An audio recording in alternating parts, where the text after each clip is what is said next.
Actu Barça. Oui les gars, aujourd'hui on va faire de l'actu Barça. Aujourd'hui on va parler du Barça, et on va parler Cancelo, on va parler d'Ansu Fati, Abdé, l'anglais, Michael, on va parler de Garcia, de Marcos Alonso, Ferran Torres, Robert Lewandowski et même la surprise du jour, elle vient de Manchester United et ça c'est à la fin de la vidéo. Quoi? Vous êtes en suspense? Vous vous dites mais comment on arrive de Garcia à Manchester United? Eh ben vous savez quoi? Abonnez-vous, likez, partagez. Comme ça, vous saurez tout juste après ce court générique. Court générique.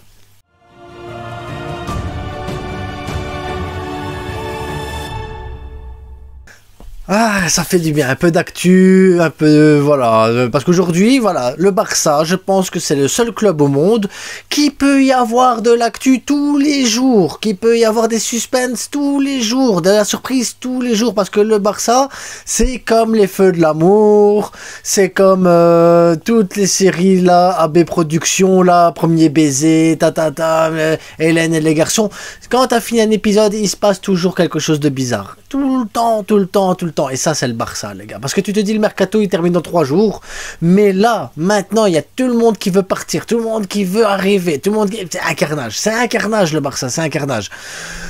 Comment on fait pour survivre, les gars? Comment on va faire pour survivre avec le Barça? Comment on va faire pour être tranquille, posé? Je sais pas. Franchement, je sais pas. Et on va commencer, parce qu'on va, au lieu de se taper un joueur, un autre, on va partir à gauche. Non, on va commencer par la défense. Donc, Garcia veut quitter le Barça. Xavi ne veut pas que Garcia quitte le Barça. Et là, je vais perdre tous mes abonnés. Tous. Hier, j'en ai gagné tout plein sur ma dernière vidéo. Aujourd'hui, je vais tous vous perdre. Moi, je veux que Garcia y reste. Ouais, je veux que Garcia y reste. Pourquoi? Parce que tu as Aroro qui se blesse les 3 quarts du temps. T'as Koundé, il est au top. Christensen n'est pas en forme en ce moment, donc le risque de blessure, il n'est pas très loin, c'est sûr et certain. Inigo Martinez, fiabilité, c'est pas top non plus niveau physique. Commence à devenir compliqué, les gars. Et là, tu te dis, t'as qui derrière? Ben, t'as Garcia. Et ben, Garcia, l'air de rien, il fait pas une mauvaise pré-saison, il fait pas des mauvais matchs. Et il peut te sauver à un moment donné où t'as absolument besoin d'un défenseur. Surtout que tu sais qu'à gauche, tu as que Baldé et Marcos Alonso en doublure. Marcos Alonso qui pourrait aller à Manchester United. Xavi bloque aussi Marcos Alonso. Bah tu m'étonnes.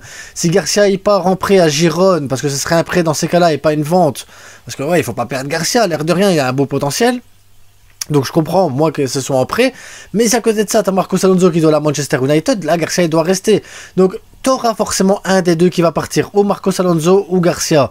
Et à mon avis, ils vont choisir Garcia en prêt pour Girone, ça va lui faire du bien de gagner des minutes, jouer en championnat, et je pense que ça va lui permettre à lui de vraiment prendre un peu plus d'ampleur au niveau de la défense, et qu'il revienne l'année prochaine, parce que je pense qu'il va vraiment apporter énormément au Barça à un moment donné. Oui, Garcia va apporter énormément au Barça, j'en suis convaincu. Donc on garderait Marcos Alonso dans ces cas-là, ce qui n'est pas une mauvaise chose, en doublure, parce que bien sûr, on sait bien, Cancelo arrive, Cancelo peut jouer à droite, Cancelo peut jouer à gauche, et là vous allez me dire, oui mais Cancelo il n'est pas encore là, il n'a pas pris l'avion, il y a des problèmes avec la société allemande, si elle ne paye pas on fait comment, parce qu'on ne sera pas prendre Cancelo, et c'est là que je vous dis, on a Laporta, il est au-dessus de Bartomeu, il est au-dessus de tout ça, Laporta, il va mettre ses propres biens en caution pour pouvoir aller chercher Cancelo, en attendant sûrement de trouver un investisseur qui ait le temps de le rembourser et tout ça, mais du moins il ferait ça pour le Barça, les gars, et ça c'est beau, un président qui est prêt à se mouiller comme ça pour le Barça,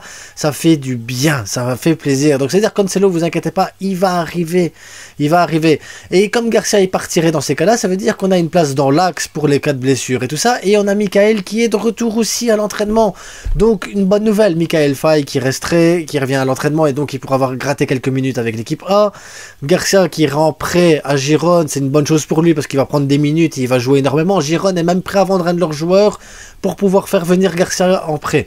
Et ça veut dire que vraiment ils le veulent et qu'il va être titulaire, et donc bonne chose pour Garcia.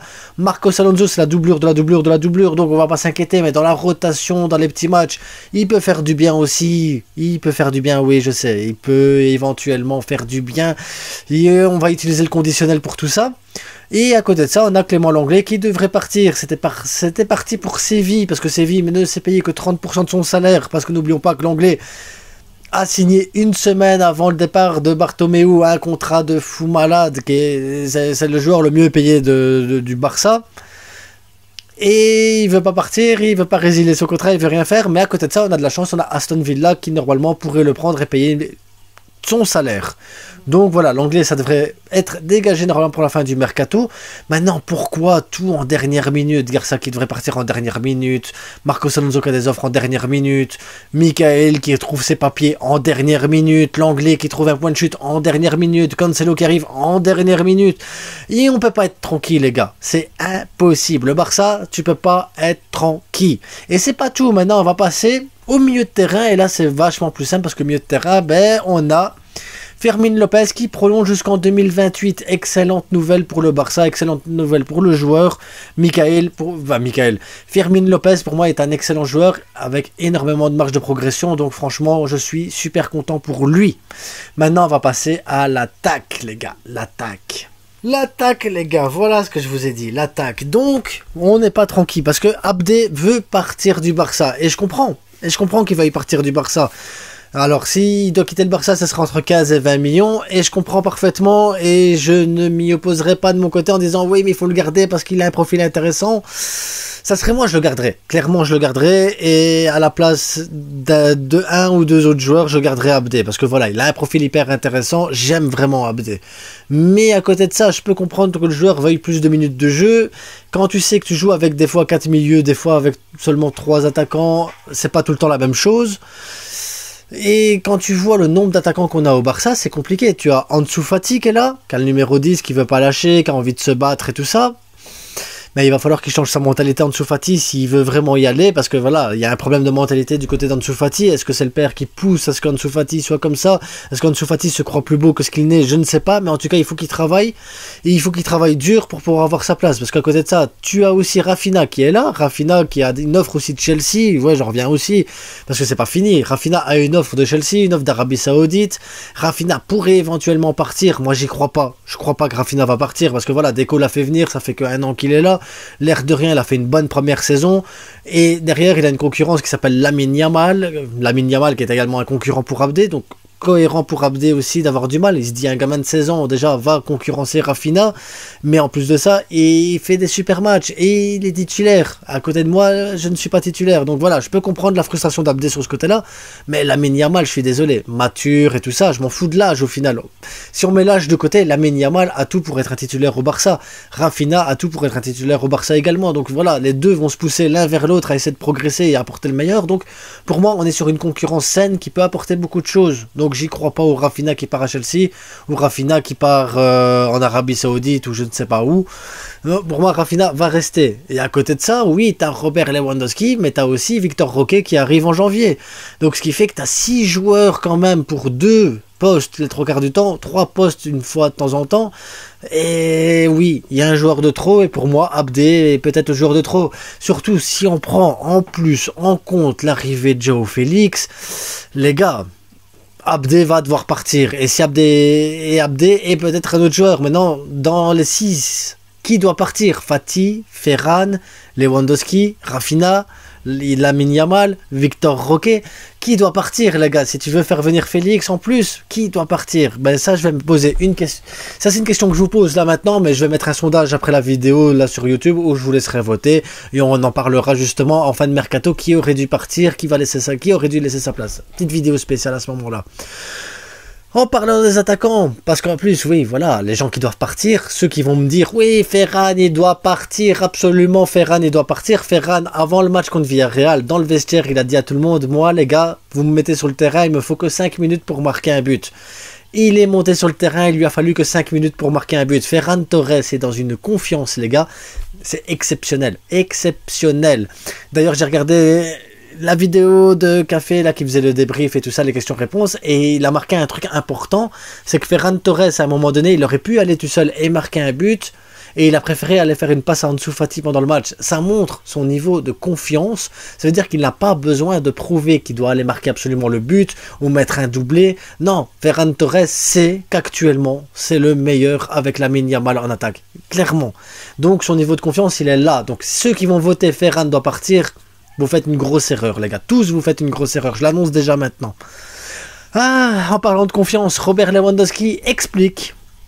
Parce que Robert Lewandowski, oui, il explique quand même que S'il doit marquer des buts, s'il a du mal actuellement, si c'est compliqué pour lui, c'est parce qu'il n'y a pas assez d'attaquants et que quand il y a des attaquants, c'est plus facile pour lui et tout ça. Moi, je suis d'accord sur ce point de vue. Voilà, on a mis plus d'attaquants. Robert Lewandowski a pu mettre son but parce qu'il y a eu plus d'attaquants. Mais comment il explique le fait qu'il ne sache pas faire un contrôle de balle? Comment il explique le fait qu'il est lent dans sa prise de décision? Comment il explique le fait qu'il rate les 3/4 de ses actions, qu'il n'a pas la bonne vista, qu'il n'a pas le bon tempo, qu'il n'a pas le bon placement? Et tout ça, c'est pas parce qu'il manque des ailiers. Non.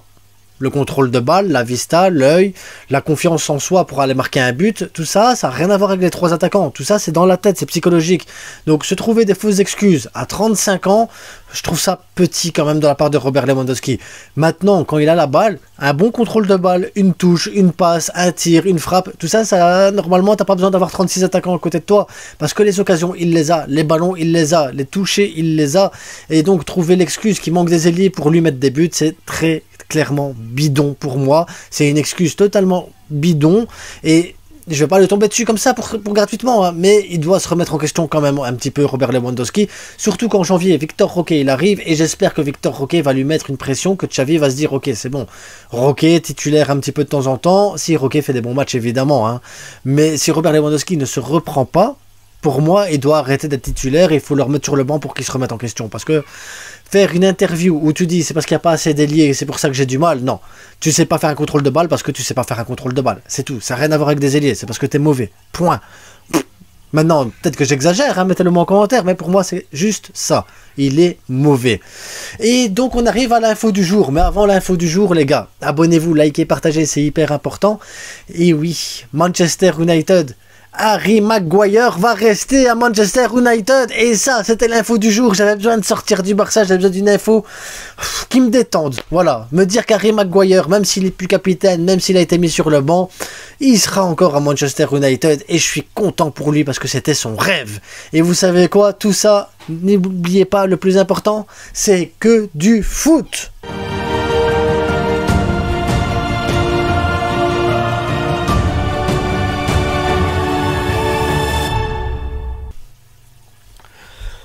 Ouh.